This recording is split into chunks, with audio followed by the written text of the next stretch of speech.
Well, thought process on the postponements are pretty simple, right?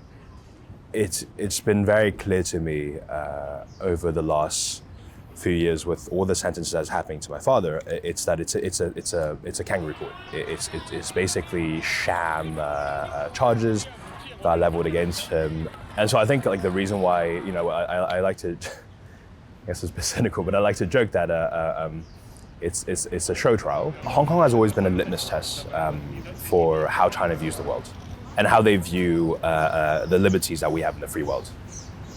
Now, my father stood on really at the front of that. He was he is the oldest political prisoner in Hong Kong. He's a man who decided to sacrifice everything that he has for these ideas of freedom that we all hold dear in the West.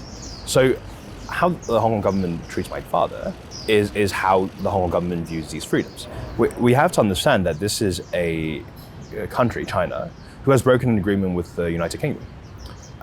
And having broken that agreement, broken a contract essentially, there doesn't seem to have been any consequences.